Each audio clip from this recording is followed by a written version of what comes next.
Hi, everyone. Welcome back to the APSWC YouTube channel. I'm Andrew Jacker, Chairman of the Asia Pacific Spa and Wellness Coalition, and we're honored to have with us today Asia Liu from UNWA. And we're going to be talking a little bit about some of the traditional healing and specifically TCM practices. All right.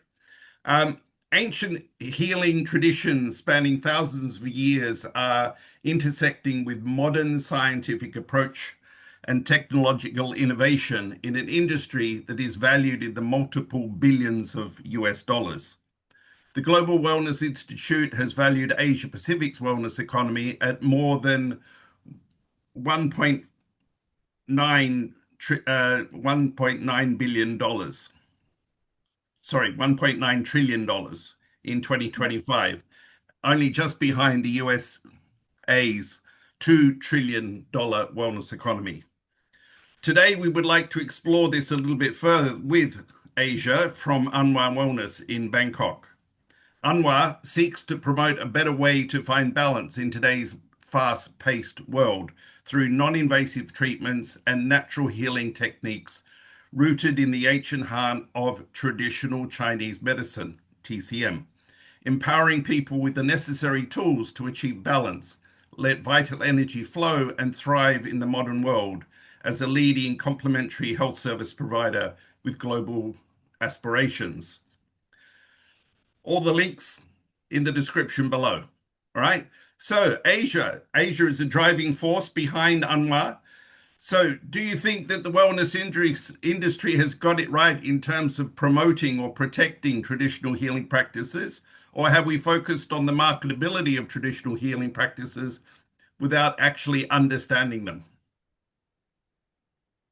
I understand where your question is coming from. Indeed, a lot of guys out there, other maybe wellnesses, they actually use this TCM as like a marketing tools. But I think for us, so when they use it as a marketing tools, right? Yeah. They just use the word natural herbal remedies or acupuncture without knowing how to do it properly. But for us at UNWA, we practice it in like the most professional manners. We practice TCM at its best because we actually value our doctor. All our doctor go through multiple training. They have to station back in Hong Kong, Macau, China, and then they actually practice it with us at the clinic where we have like 200 patients to give it to them per day. So Right. by practicing it so much, then they get good at it. And then after that, we transfer them back to UNWA Bangkok. So I think how we do it, we set our standards, and that is the gold standards. That's what make us different. Yeah. Right. Okay. So, the TCM practices, Yeah. right? Are they being performed traditionally or you put your They own are twist on them? they are being performed traditionally at its best, but I believe that for us to keep up with the wellness world, how the world is changing, it's very fast. So we do adapt with it as well. We have to adapt to grow. If we don't adapt, if we don't improve, then I believe that this traditional healing will soon disappear because now there's this PM 2.5, PM 10, COVID, whatsoever.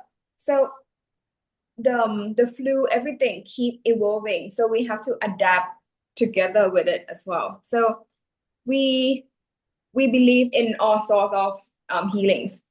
And we do incorporate a few things together, yes. Right. Uh, one of the goals of the Asia Pacific Spa and Wellness Coalition is that of protection. So it's promote, protect, and develop and Yeah, educate evolve. Yes. for the growth of the spa and wellness industry. So in terms of your protection of traditional therapies, you've said it's important, otherwise we'll lose it. Can you expand on that a little bit? When you say protection, I think the key is for you to understand it first. for you to practice it at its best. And then with the right form to go into it, people will believe in it. And then that will protect itself. But how do we evolve? Then we have to add on all the elements to make sure that people feel that they are being healed properly. Not just, oh, herbal remedies. You eat it for a year and then you feel nothing. Or you do acupuncture for a year and then you feel nothing. Yeah. So the traditional therapies are more than just the individual treatments. Can you come again? The tradition, no, probably my wording is wrong. So if I just have acupuncture, I will get a result, but not necessarily the result that I'm looking for, right? Is it a case of these things need to be done in combination? Yes. So I'm not sure how much you um put yourself with TCM. Since that you live here in Hong Kong, actually from all the food intake, how you live your lifestyle, acupuncture is just a very small part of TCM. But we believe in taking the herbal remedy to get rid of all the toxin, detoxifications. And then we do acupuncture for the blood circulation, for the qi to, balance out all the qi and energy flow. And then we will also explain to the customers and the patients like, oh, this is your body type. What is the food you should be eating? What you should not be eating. Yeah. Right. So TCM, a little like the Ayurvedic therapies of India are promoted as a life science, Yes. right? It's a whole lifestyle thing. It's not you can't just do you can't pick and choose. So with Yeah. TCM, it's a similar sort of thing. It's very much a life science. Yes. So when the patient comes to us, we'll first check their pulse to see the different organs, how it functions, and then we'll see the tongue to Right. see whether there's too much heat, cold, dampness, and then we'll go from there. Not everyone has the same medicine. Not everyone has the same like acupuncture. Each acupuncture point reflect different organs as well. So yeah, it's very personal. Yeah. Right. Okay. I mean, this is obviously, I mean, probably a lot of people talk about TCM. And I think for a lot, they probably just say it's herbs or it's just acupuncture, Yeah. right? But there's much more to it than that. Yes, correct. Yeah. Just in case anybody is watching this thinks the conversation is a little bit um, stunted, I suppose is the word, is because I've sent Asia a list of questions in advance and we're not sticking to any of them. So, because I actually just find this very interesting to talk to you about TCM and where you think it's going, right? Yeah. How much of a mainstay do you think it is in terms of maybe comparing TCM to traditional to complementary medicine or as a complementary as a Mhm. complementary Yeah. medicine versus allopathic medicine? Yes. Um, for me, TCM has been with us for thousands of years, right? But I find it very difficult for the expansion of TCM around the world as well. So we has a clinic in Macau, and then me being a person to set up a clinic here in Bangkok, it's the culture is very different. So because TCM, it actually root from what one culture believe, right? So different culture, different country has its own belief and culture differences. TCM is through the culture of Chinese, like in China, and then it's through this try and error. So, science back then they say, oh, you cannot prove it, but we just know that it's a fact because with try and error, it works. So that's how they keep writing this Chinese medicine. Oh, you try it with this one, this herb. Oh, it works. But I believe that now we living in this today's world, where I believe that technology have to come into play. Um, so let me recap. So if we use it the right way, I personally wanted to get a backup from science, a patient data, and we can apply that trust, with the new customers. So for example, at our clinic, just now you mentioned, oh, have we applied anything else apart from traditional Chinese medicine? Actually, we do. To open to this new market of Thailand, we also use a few different machines. So this machine, the lymphatic drainage. In Chinese medicine, we believe in lymphatic drainage. In Cantonese, called like Toi Lamba. But then actually the Western world also believe in the same thing, but Right. just a different approach. In Chinese, it's just through like a gentle massage. But in the Western world, so me personally, I tried this machine in Italy, and then it works on me. I have like lymphatic issues. And then I was like, oh, okay, because this machine has been through all the research and stuff, let's try to implement this machine into our clinic. And then actually we see a result. Yeah. And then people understand it a little bit more with the science backup. Yeah. So you're bringing the element of technology into Yes. traditional practices. Yes. Yes. And I think that's how we can expand to the international market. Fantastic. I mean, in many ways, you just sort of, I think you probably answered the question that I was going to ask. But the question was a little bit broader too, right? What can the spa and wellness industry do to protect and preserve traditional healing practices? You've already said that you're bringing in technology into them, so that's, upping the ante a little bit, right? But by doing that, are we actually protecting the traditional therapies? And given that we have historically shown, we as an industry have historically shown little or no respect to the culture and traditions from which we borrow. So, you know, what should we be doing to make sure that we preserve these traditional therapies or traditional treatments? Um, People just know about, let's say, the easiest part, acupuncture, or now the social media will say, oh, you drink this medicine and then it will heal everything. But do they really understand it?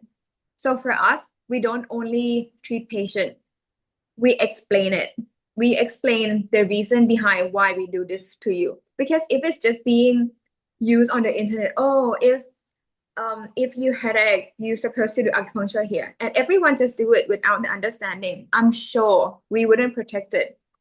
So we need a professional, people with a lot of experience to treat that, and we also need to explain it to the border, like not just, oh, you just do acupuncture without doing any explanation, then it will kill it all. You need to understand the root cause, the reasons, and the belief. Yeah. So it's all about education of Yes, oneself, yes, right? yes, yes. No, I mean that element of education is obviously critical, and especially in today's world. Years ago we talked about Dr. Google. Now we probably talk about Dr. TikTok, right? Mm. But and just something that's come to mind, a few years ago when there was this big surge in things like goji berries, right? Yeah, That's going to cure the world of every disease known to mankind, sort of thing, right? They have their place, but they're not the be all and end all. yeah, The same as anything else, right? There's got to be a broader approach to it, yeah. and a much more level-headed, sensible You approach. mentioned goji berry. Actually, goji berry or any the jujube, where everyone is now taking it. Actually, you can take it, but you also need to know your type of body. If you are so heated, by taking it too much is not gonna do you anything good. Or ginger. Ginger is a cure to everything. Mm. But ginger, if you are a guy and then you're so heaty, your heart is heated, you're burning already. By taking ginger, you won't be able to sleep. Or to take ginger, do you know that you have to take it in the morning to give you the energy throughout the day? No, people take it before sleep. You can't sleep. So what I'm trying to say is education is important, and at the same time, we the trusted clinic or the trusted hospital is, I think it's how we also protect the industry, not just, you just, oh, I know how to do this acupuncture, I know this recipe, I'll just go and open the clinic. No, I don't think so. Mm. Yeah. Yeah. Can I just sort of backtrack a little bit? Maybe it's something we probably should have done at the start, but why are you so passionate about this? Ah, so I was born with a lot of conditions. So I always going in and out of the hospital. Hospital is like my first home back then when I Okay. was younger. And then me myself were into wellness since I was young. My mom would take me to like Switzerland, whatever, just to try to heal. I used to have I was born with eczema, like all like my face, my body. Um and it was, it's putting yourself into the scene. You personally understand it more. Mm. And I actually come across this doctor in Hong Kong, and then he actually treated me, and I'm healed. I'm now good. My skin is good. Looks great. Um, yes, and then I was like, oh, if TCM can heal like me, then why don't I bring this back to where I'm from, actually, Thailand, Bangkok. Mm. And I really think I can help a lot more people because in the old school TCM, we do have it in Thailand, but most of them are in like the tuck away, a very small, dark rooms with like a red like lantern. They only speak Chinese. They cannot explain what they're trying to do on you. The medicine, the source of it, you have no idea how they get into Thailand. Right. So I just want to standardize that. And I also believe that I want to give, UNWA, I want it to be a gateway, a place where doctors can come together, exchange idea, learn and improve, just to be able to heal people. Because from my own background where, oh, I'm really, I get better from this way of healing, and I just want to translate it to other people here. Yeah, Yeah, that's it. you're speaking from personal experience, and Yeah. you know what it's done to you, right? And you know Yes. how you benefit from it. And Yes. I applaud you for this in terms of your openness and willingness to share it with Mhm. others as well. I mean, obviously it's a business opportunity as well, but that more to the point, I think it's your passion for this Yeah. is coming through because of your actual experience. It's not a case of you just studied a book and then voila, Mhm. this is what I'm going to do, right? You've been through treatments, you know how it's impacted you and how it's affected you. So I applaud you for your passion and your mission in terms of going global with this. So, kudos to you. Thank you. All right. Okay, I mean, obviously, this is the sort of topic that we could expand on considerably and talk for hours, but this is a YouTube channel, so we're going to keep it short. So, and thank you very much, Thank Asia, you. for sharing this time with us. As I said, descriptions, if you want to contact Asia, if you want more information about TCM or UNWA and what she's doing, or if you want to learn more about the APSWC, check out the links in the description below. So thank you very much, Asia, and looking forward to crossing paths with you again in the very near future. Thank you. Thank you.